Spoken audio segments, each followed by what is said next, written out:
Welcome everyone. My name's Megan, and today I'm going to teach you about how to dye different wood surfaces using RIT dye.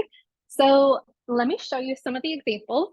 Here is a cute little wooden crate that I got from Michael's, and then I dyed it in some RIT dye, some marigold color RIT dye, and then I went back with Posca markers and I made some little monarch butterfly designs. So that's kind of where I'm going with my designs today. And ahead of the class, I went ahead and dyed this plant stand. So this is a plant stand that we've been selling at Michael's. There's this butterfly version. There's also a leaf version. There's a mushroom and I think a flower. There's a couple of different plant stands. They're adorable plant stands. I don't know how tall, maybe about 8 inches tall. So I ended up dyeing these in the RIT dye, and I'm going to show you the process of how to do that.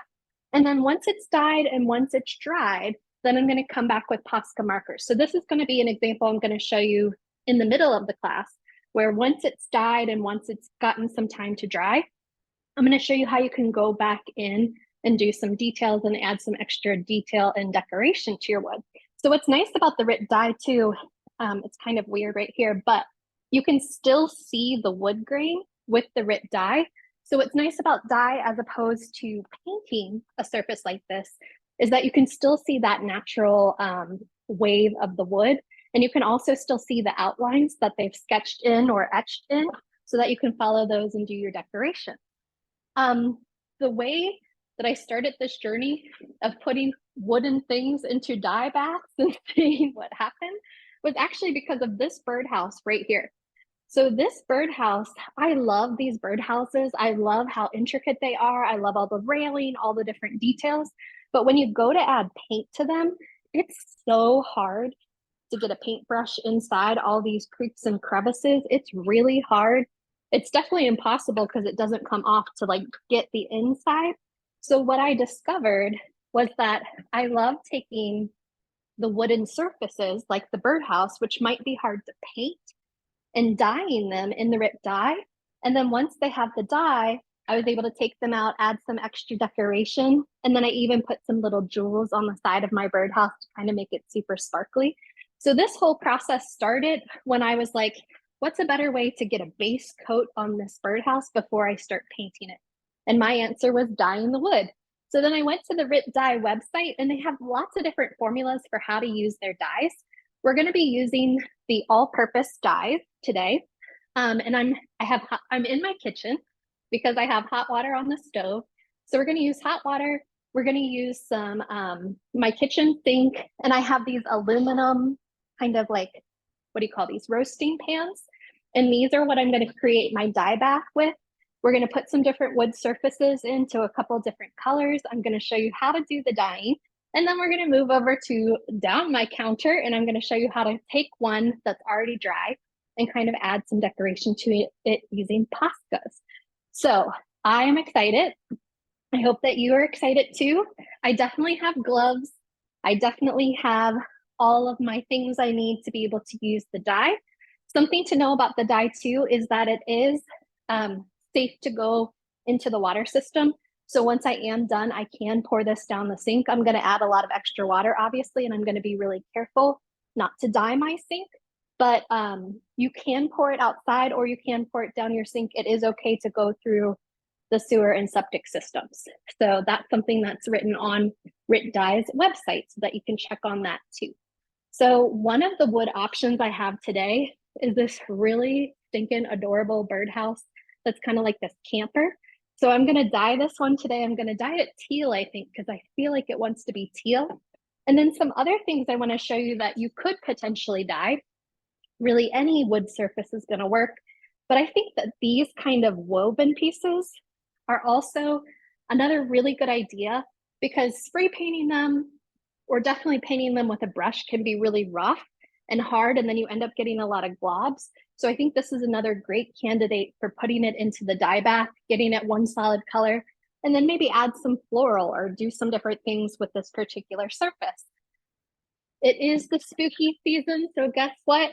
We have funny little wood coffins. You could put some treats in here, you can put some candy in here, you could put a little flower in here, all different kinds of fun things like that. So again, because of these hinges, and because of this extra metal stuff, painting this would be a little bit weird because you're going to have to either tape off those hinges or go ahead and paint over the hinges, which is going to be a little bit tricky. Oh, you have the same one. Thank you, Lizzie. Lizzie's got a cup and she's ready to go too. That's awesome. So I love that. You had the same idea. So this is going to be a really good idea to dye. There's also lots of these really cool wooden pieces out for Halloween right now too. So if you've been to Michael's, you might have seen our Hippie Hollow Halloween section, which is like pinks, oranges, yellows, very bright, ghost festive, a different kind of Halloween than you've probably had before. But I'm going to take some of these adorable little ghost wooden cutouts and put some of those into some fuchsia so that I can get some pink ghosts. We, of course, have some wooden skeletons because why would you not? And these would be another fun thing for me to throw into the dye bath. So at this point, we're going to start dyeing. So Felicia, go ahead and flip over to my sink. And everybody can now see these roasting pans that are in my sink. And I'm going to be putting on gloves because I do not want to get this on my hands. And of course, it is going to be on your hands if you touch it at all. So be careful. So with your RIT dye, I'm using the all-purpose dye. And the all-purpose dye can go with wood. The ratio of dye to water is about 6:1. So 1 cup of dye to 6 cups of water. If you want your pieces to be darker than that, you would add more dye. And of course, if you want it to be a more diluted color or more pastel color, you could use less than that. This is not going to be an exact science because I'm going to be pouring hot water from my stove into these pans. I'm going to be adding, and then anything you can stir with. I like to use something metal to stir with. Obviously, I don't want plastic to melt or anything like that. So I'm going to have a stir stick to kind of help me. The stir stick's also going to help me kind of submerge some things. So keep in mind that even if you're dyeing something big, like the plant stand, it might look like this is not going to work, but it actually works quite well. So you're going to dip it and you're going to be able to keep it in the dye and it's going to get that side. And then I just took turns kind of getting each one of these legs. And also with the RIT dye, you can literally spoon it onto it and kind of pour it over it. So you'll notice that the legs are a little bit lighter than this, but that's because the legs are a little bit of a different kind of wood than this top piece anyway. So this still gives you a really good overall dye by just turning it around into the dye bath you already have. Here is my beautiful leaf. So again, I did this. I filled the bath with green dye. I turned it over and over and over. And then I used my Posca markers to just add that extra green accent. And then I sprayed it down one more time with a sealant, and I'll talk about that sealant when we get to the decorating part as well. So here I go. I'm running over to my sink, not to my sink, to my stove. And I have hot water. And I'm going to go ahead and pour this pot of hot water into one of these pans. And then I'm going to take my teal RIT dye and I'm going to shake it up. If you haven't used it especially, make sure that you give it a good shake. And I'm not going to do an exact measurement, but I am going to do my best guess of that 6:1 ratio. I'm going to carefully stir this. And I'm creating a really pretty teal dye bath. Now, if any of this spills over into my sink, I'm lucky because I have one of these sinks that has a faucet that can come out. So because I definitely do not want to dye my sink any colors, if any color starts getting into the actual sink, I take a second and rinse it down and make sure that it's going all the way down into the drain so that it's not going to sit there while I'm working and it's not going to stain my nice, beautiful sink. So this is my teal dye bath. I'm just going to stir it up a little bit. You can tell the steam coming out that it's still pretty hot. And then I'm going to add my first object. So here comes this adorable birdhouse.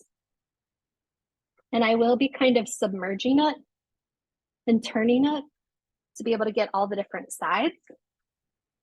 You can imagine that if I had a dye bath that was deeper, I'd be able to do the whole thing and kind of leave it go and not have to keep manually turning it. But for my purposes, these large dye baths in my sink are working pretty nicely for me. So if you start to see color that you want to be darker, obviously you can leave it in a little bit longer. Once it gets to a 10-minute mark, it's not going to get any darker than that. Once you hit 10 minutes, that is as dark as that particular dye formula is going to get for you. So at that point, if you want it darker, you would definitely need to add more dye to your water. I love how it's also dyeing this twine. I love how that's a darker color because it's definitely a different material. And I can see that I'm almost got my whole thing, but I'm kind of missing that side piece just a little bit. So I'm going to make sure that some of that dye gets up there. You can do this more with an actual cup or something that's actually going to move dye faster than this tiny little spoon I'm working with, but you will be able to do that. You can also bend these baking pans a little bit so that you can make your surface smaller and your dye bath to be a bit deeper. If it gives a stripe, I might even go with it because I kind of like that idea of having like a white stripe go all the way across it. But so far, that's what this is looking with that amount of dye that I put in here. I'm going to take a couple of smaller pieces and show you what the smaller pieces look like in the same dye bath. So I have some cute pumpkins. Let's see what these pumpkins look like in teal. Boop. Love. So that's already looking pretty cool. I'm gonna get my fingers with the water real quick too, so I don't accidentally spill any dye anywhere. And I think I want to make my color just a little bit more vibrant. So I am going to add a little bit more of this teal. And then I'm going to take my spoon and stir that in.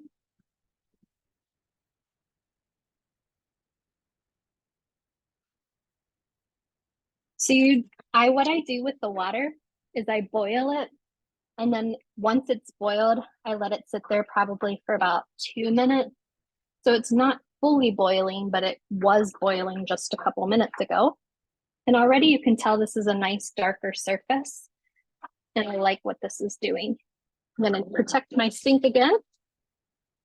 Make sure any stray splashes get wiped down. There we go.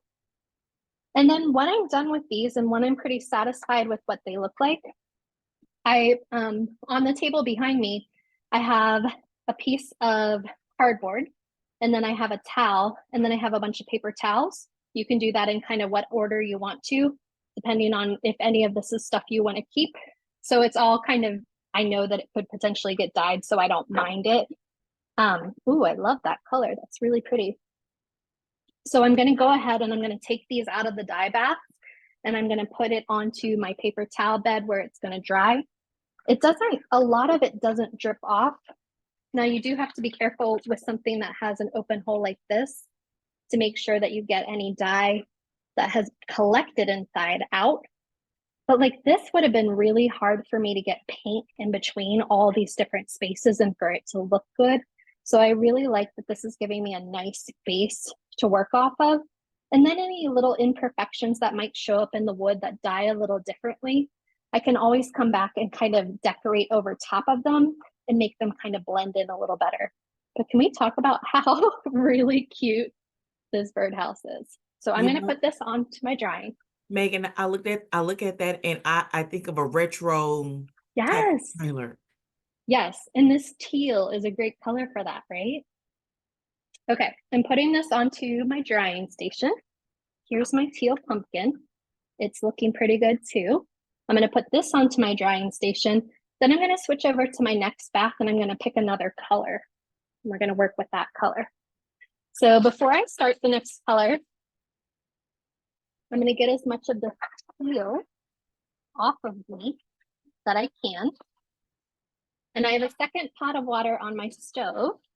So I'm going to go and get that second pot of water and dump it in. And I think this time we're going to do fuchsia. So get ready for some beautiful fuchsia. Here comes the second pot of water.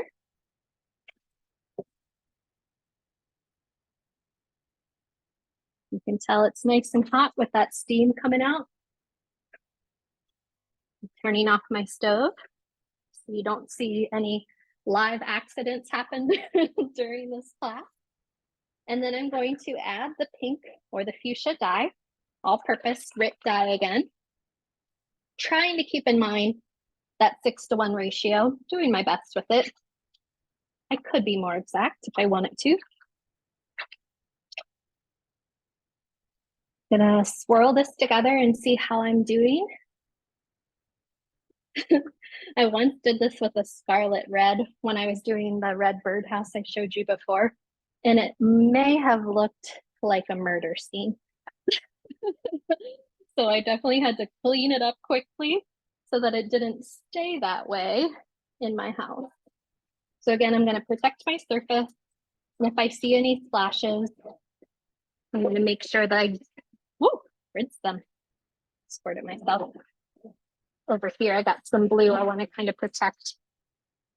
And then I also have paper towel on hand because I see some on the top of my sink. Here we go. So yeah, protect your stuff. But I have this beautiful fuchsia bath now. And I think this fuchsia bath is going to have these funny ghosts. I'm going to throw these in there. These are going to be really cute. Like, look at this one. How silly is this one? And yes, please. More of that. Anything you can find that's a wooden surface, use it. See how those go. I also really like at my Michael's, right by where the cash register is, they have a lot of these for just like a dollar or two. They're really nice. So again, I can dye these in the dye baths, and then maybe I can go back and put a Cricut saying on it, or I can just write a little verse on it or something like that to kind of hang by somebody's light switch or put on somebody's desk at work, something like that. And let's put this coffin in here too. So I'm going to submerge these. When I submerged the plant stand, I actually took a video of it while I was doing the yellow butterfly I'm going to paint on later. And like when I pressed the wood down, I heard it screaming. The wood was like making this terrifying screech as the dye went in and it got touched by that hot water. And that was a little bit scary, but also kind of funny. Oh no, I forgot to take off the price tag. So Felicia, this is what you were asking me before about tie-dye. So notice how underneath here, it didn't dye. So if you ever don't want to dye certain areas on purpose, you can put a little bit of masking tape over it and you can leave a blank area. Or you could add in a different color and make that area a different color.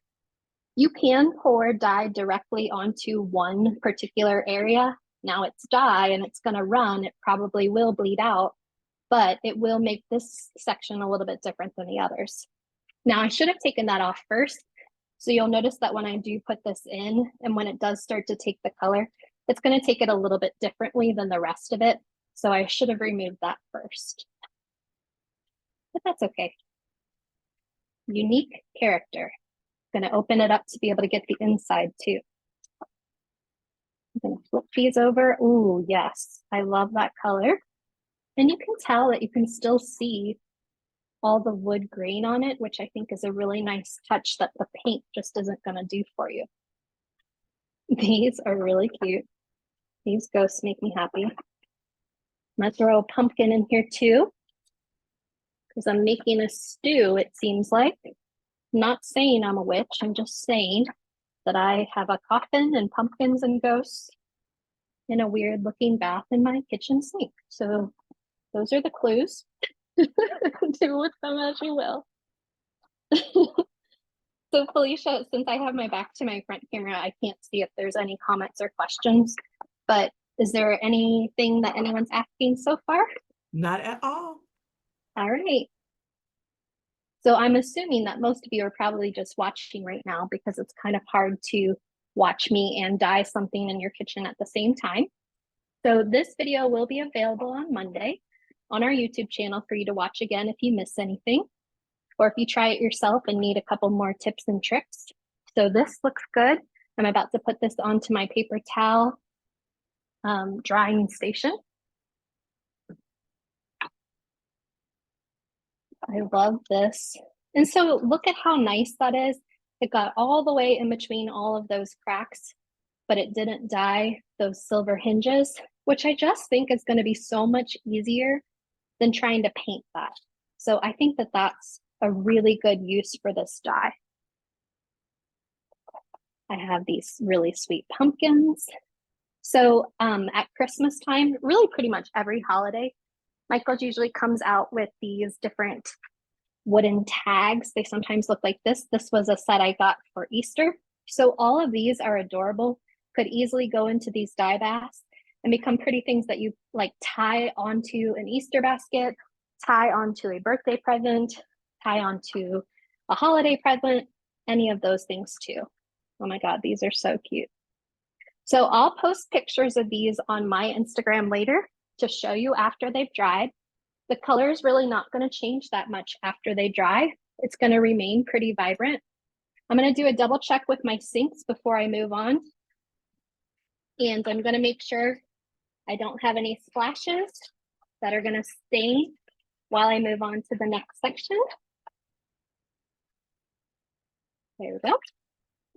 And give myself a good wipe down. And then I'm going to drag you down my kitchen counter and we're going to talk about some decorating together. And once these have sat on my kind of drying plate, or I would leave them overnight, so I would probably leave them at least 12 hours before starting to try and add any decoration to them. Then once you've done that, I'm going to slide you down. And here is one of my pieces that I already dyed and that I have already let dry overnight. Here's another really cool piece.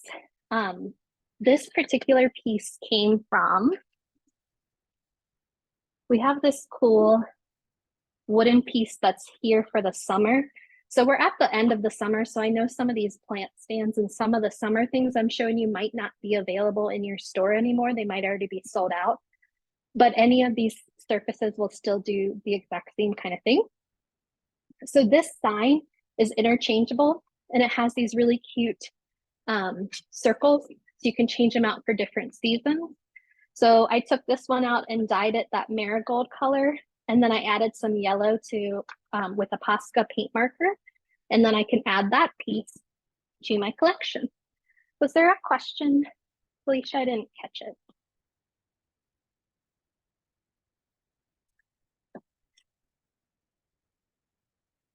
Do they need to be rinsed? No, they don't need to be rinsed. You can, and it wouldn't hurt anything, but you don't need to rinse it. Okay, these are Posca paint markers. Just to be certain, hot water from the faucet isn't hot enough. Correct. You can, but you won't get this vibrant of a color using cold water or even using hot water from your sink. In order to get it this bright and this vibrant, that's why the wood like made a sound, because the water was that hot and it was going all the way into all the pores of the wooden surface. So that's why it made that sound, because the water was hot enough for it to penetrate enough to be able to get a really good, solid, vibrant color. So this is kind of the style I'm going for, this monarch butterfly onto this plant stand.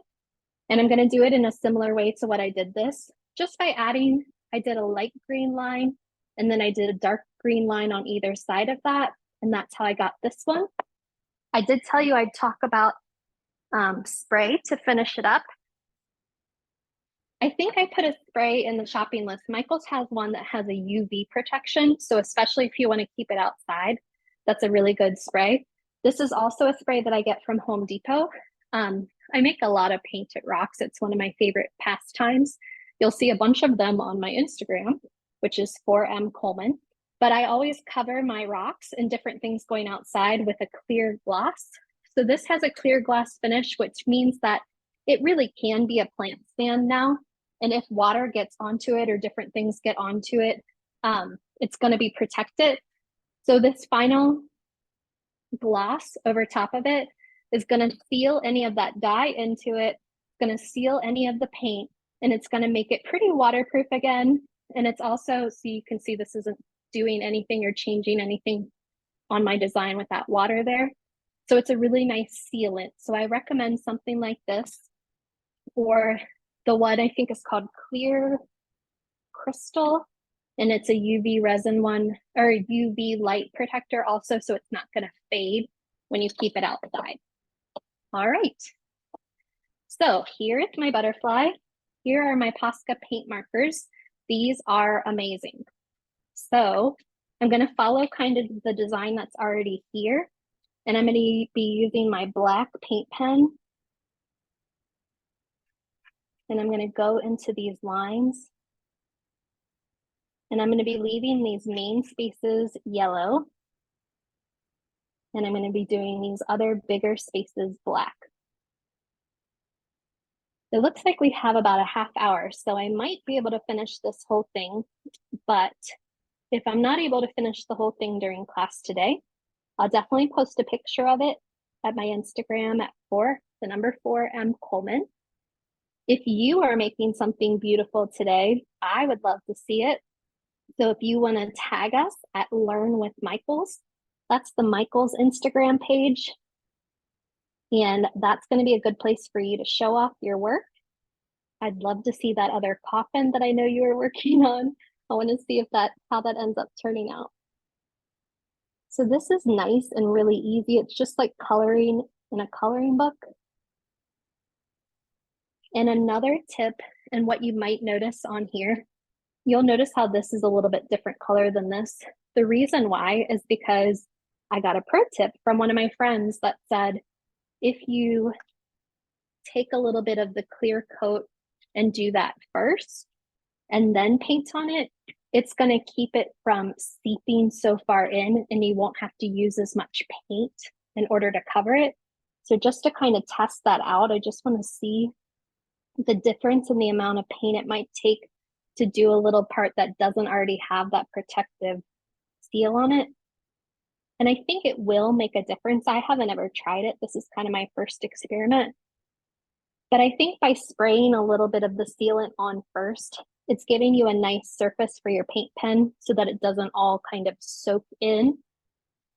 Because what happens sometimes when you paint on wood with markers too, is that it kind of spreads like a tie-dye. But these ones aren't spreading. These are keeping crisp lines for me. So I do think that little tip of spraying a clear coat could be really helpful. And then once I have finished my entire design, I'll let the paint sit for maybe another 8 to 12 hours. And then I can do my next set of spray. I leave the spray outside for sure because it is smelly. And you don't want to be breathing that in. And similar to this little piece I did before, I'm going to go back at the end and I'm going to add some white into there. Now the black is easy. The white, we might see a little bit of that bleeding I was talking about, but we can always cover it back up with the black at the end. So there are different size Posca markers too, and I could be using a much larger one, but I still like this bullet tip to be able to get into all these smaller spaces. So while I have you over here too, I want to show you the birdhouse again. So this was a birdhouse that I dyed in the scarlet Rit dye, and you can tell that the inside of the birdhouse is also dyed, and it just has a really nice base coat. Then I went back with white Posca markers and did some extra little designs. And then these are those rhinestones or different kind of beads. You can see a couple different sizes of beads that I put in there. So that's another fun way to jazz that up. So I can imagine doing something like that with the coffin I just did. Can you imagine that? Maybe the top surface has some of these gems on it. I think that would look really cool. Or maybe the inside, you can open it up and put a little bit of like some fabric that's a little like fluffy or velvety. Oh my gosh, that would be fun. And then throw some treats in there and give it to a friend. How are we doing on questions, Felicia? So far, so good. What I have been doing, I'm so sorry. I thought I'm just talking and was still on mute. Okay. But what I have, there's no questions so far, but what I have been doing is dropping in your classes for next Thursday and Oh, Friday. awesome. Yeah, those are going to be fun. So the classes she's talking about, I think, are the alcohol inks. Is that one of them? Yes, one is the Thursday is the art journaling with alcohol inks, Yes. and Friday is the paper palm wall hanging. Yes. So the paper palm wall hanging, that's hard to say, is a class that uses a Cricut machine. So if you have or have a friend who has a Cricut machine, or my family recently discovered that their public library has a makerspace that has a Cricut in it that they can use for free. So you can always find those kind of libraries and places too. But they're that class will be like some of those paper flowers that I teach you how to fold paper to some really cool wall decor. So that's what we'll be doing Friday. And then on Thursday, the art journaling class. We've had a couple of art journaling classes. We did a junk journals class the other week, and we also did one using watercolor, but this one is going to be using alcohol inks, which are really fun to play with. It's one of those really contemplative, relaxing, mindful kind of activities to just let paint flow over a piece of paper and whatever happens, happens. So if you need some relaxing, fun art time, you should join us next week for that art journaling class for sure. I think this is going to be so sharp when it's done. I already love how it's looking. I'm kind of curious about the white, so I am going to switch over and see how the white will do. Sometimes a lighter color like the white, I might need one or two coats for it to show up, but I honestly think that trick of spraying it first is really going to help me keep from it sinking too far in and from me using a lot of the white paint to make it that vibrant. But I love how this is looking. Oh my goodness, this is going to be so pretty. So I might not finish this during the hour with you today, but I will definitely finish it. And I'll post a picture of it on 4M Coleman. I might be able to get it posted on Learn with Michaels too if you go over to that page. And then we can always post a replay of this class on Monday when we get that link available. And you can watch it and try the same thing. I am loving this.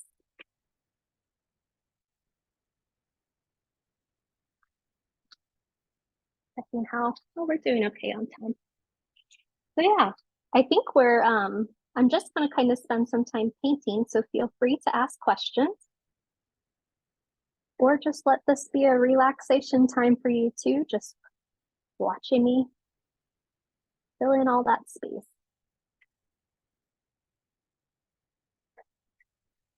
Don't fall asleep though.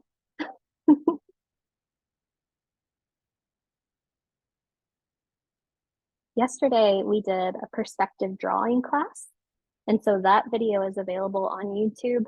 So that class really kind of took some like a mathematical approach to drawing. So I used a ruler and a pencil and paper and was able to kind of show everyone how to draw some things in 3 dimensions, kind of with that perspective going towards a vanishing point. And we had a lot of fun kind of doing a little interior decorating. So if that's something that sounds like fun to you too, you should check that video out on YouTube.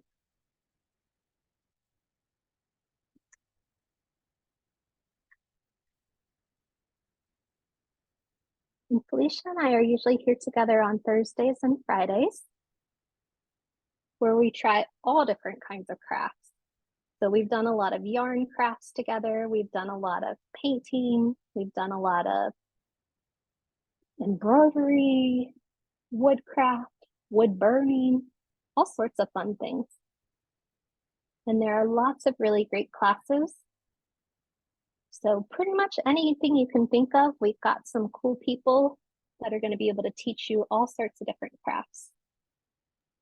And just to add on to what Megan said, if you have any suggestions of any classes that you're wanting to see, definitely let Mhm. us know, so we can try to at least get that into the works. Yeah. Yeah, we did a beginner embroidery class and they're like, where's the advanced embroidery class? They were ready for the next step.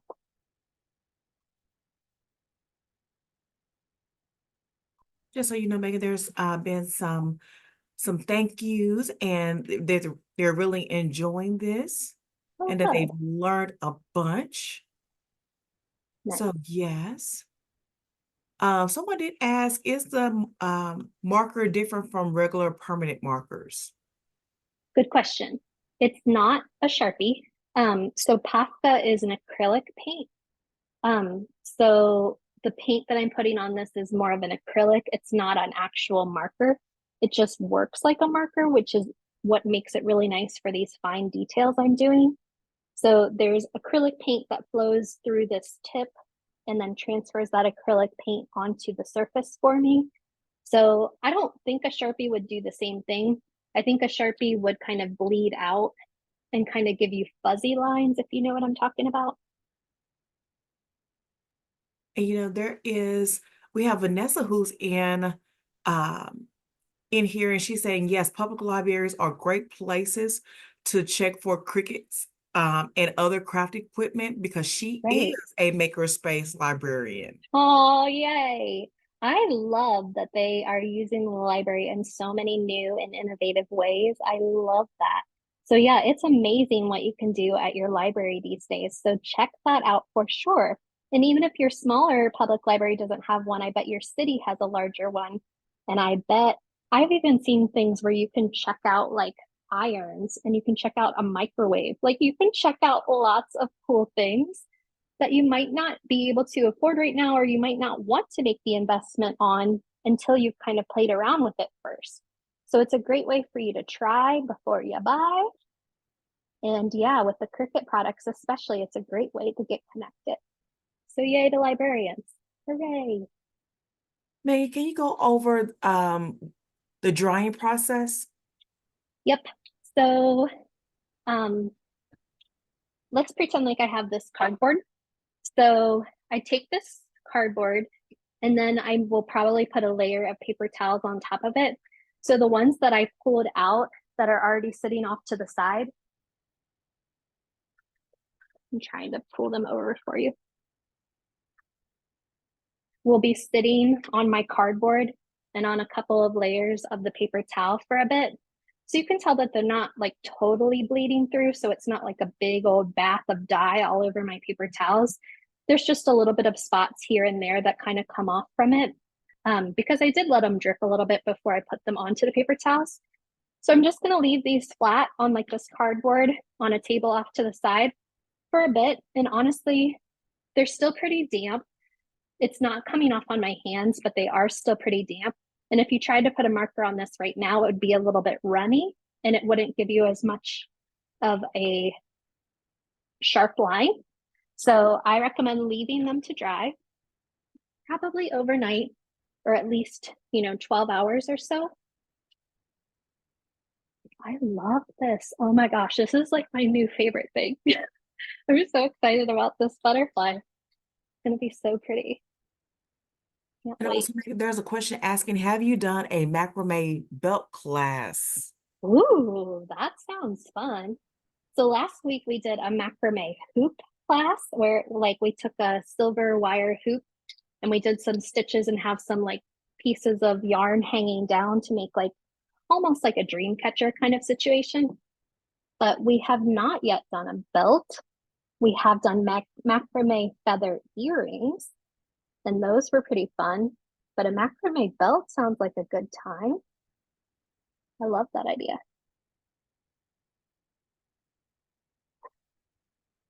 It's getting harder for me from the angle I'm standing to see these tiny little dots. So I'm kind of hovering over them a bit. but I think I see them now. And again, what's nice about this dye as opposed to paint is that I can see all of those indentations really well. And so I can still see the lines that I need to see to be able to add this pretty design. And the color I used for this dye is called Marigold. So it's a Marigold all-purpose dye. Make sure you're getting the kind that says all-purpose rather than the regular dye or even a synthetic dye. I think the all-purpose dye is going to work best with your wood products.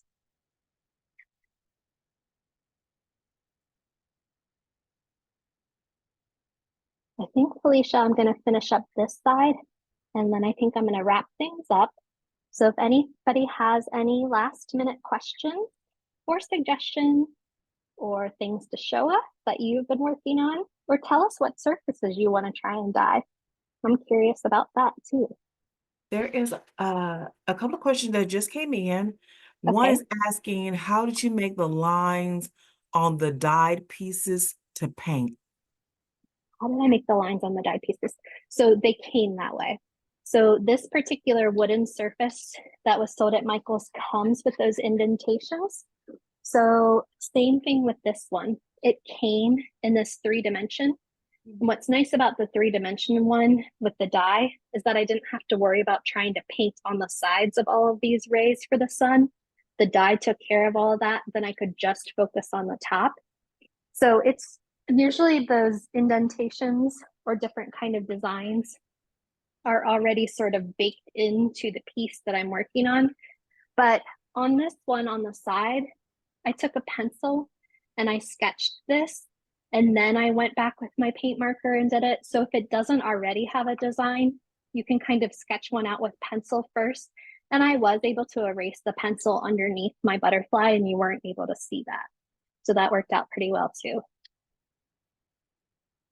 There's another question being asked, just to clarify, did it help you to spray a light coat of sealant before using the marker? Yes, I would say yes. And then once this is done, I'm going to let this paint dry, and then I'm going to coat one more time. And you'll notice that these parts that I missed with the sealant before are going to end up being the same color with the sealant afterwards. So it'll all still have that same marigold color. This won't be the same as what it is right now. I kind of caught that one. What did it say? How does the dye hold up? You're going too fast. Me? Other questions before that? Oh, okay. Can you use Rit dye on canvases? Oh, I've never tried that, but all of a sudden I feel like I want to. I'm sure it works. It's fabric. I'm sure it works. I have never tried it, but I'm sure it works. I don't know, like not everything you dye with Rit dye do you need that hot water. So on the Rit dye's website, they have a really good section of like, what are you trying to dye? Here's how you do it. You should use hot water. You should use cold water. You should use this much dye. So they have really spelled it out for you, and we'll be able to show you lots of different formulas and lots of different ways to use their product. Yeah. What else, Felicia? So there's another question asking, it appears that your marker doesn't seem to smear when you rub it. Does it dry right away? No, I'm not going to rub it because it will smear a bit, but I'm just being careful. So that's why I won't seal it right away, because I don't want it to run. I want it to dry and stay exactly where it is before I seal it. Another question asking, Angela says she has a new laser cutter that engraves. Ooh, Um, yes, if I dye it, will it settle into the engraving? yes, it will. You Awesome. must engrave first. Once you put dye on anything, so like don't wood burn, don't do anything to it, especially after you put a sealant on it, because that will release toxins if you end up burning something on top of it. But yeah, engrave a piece of wood and it will give you those grooves, and you will be able to do a really cool design like this. I love this. I'm keeping it forever. There's another question asking now. Here's the one you saw. It says, how Okay. well does the dye hold up if you put pieces outdoors like a porch leaner or a Yep. garden stake? Great question. So this one has been through some stuff. So you might be able to see that it's a little bit rough. I don't know if you can tell that from this angle or not. I have burned candles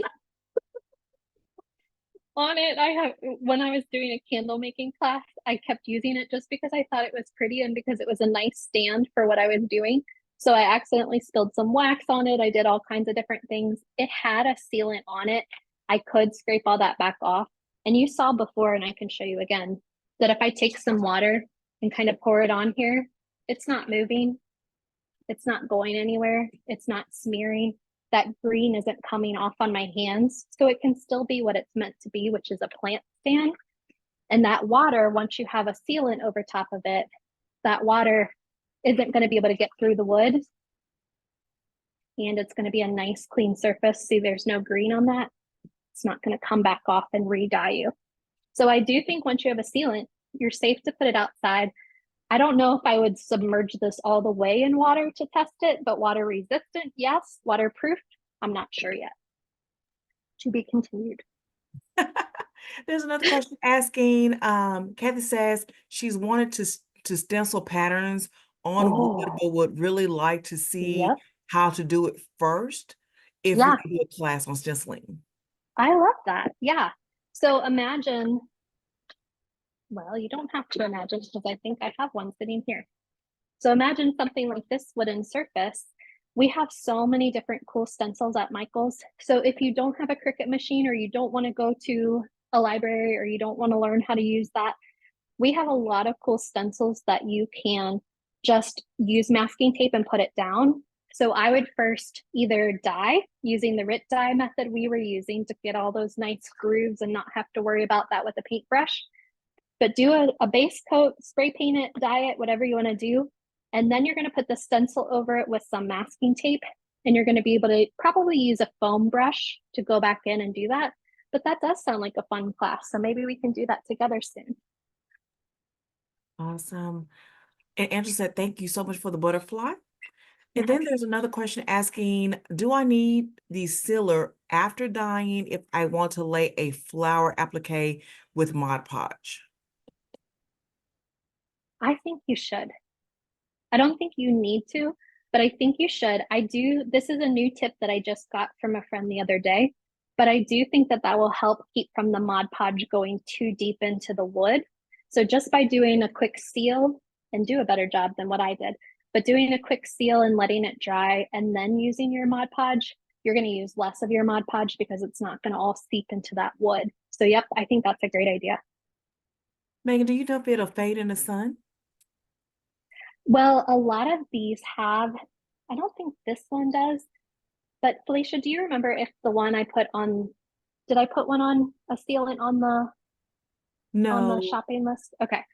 We might be able to find that and put it onto the YouTube video underneath it. But there is one that Michael sells that says UV resistant. And so what that's doing is it's locking in and protecting from the sun. So it's not going to fade. I think most of them do it already, but if it has that extra UV protection, that might be something to look out for when you're buying your sealant, if that's important to you.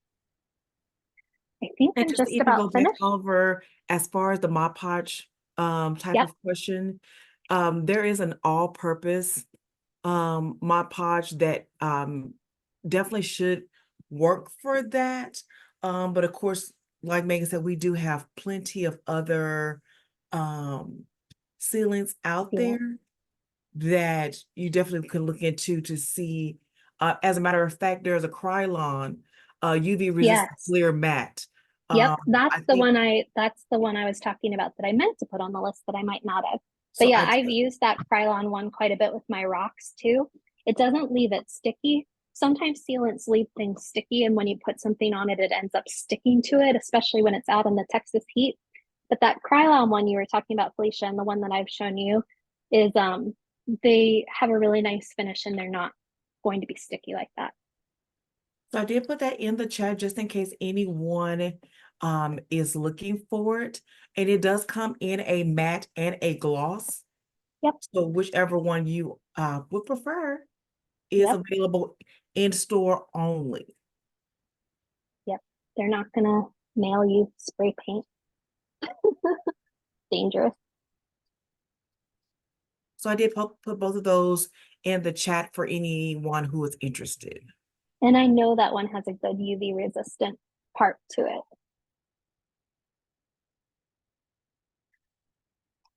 All right, I am going to show you this finished project once I finish it this afternoon. I'm going to come back to my forward-facing camera and just say that I have had a ton of fun dyeing all sorts of things with you today. I'm going to paint on this little birdhouse in a little bit. I'm going to find these little ghosts and these little pumpkins, and I'm going to be putting them in different places. They'll pop up on my Instagram for sure, because those are really stinking cute. But it was a really fun time dyeing all sorts of things, all sorts of wood surfaces, and decorating them together. So thank you so much for coming today. It was my pleasure, and I hope to see you again very soon.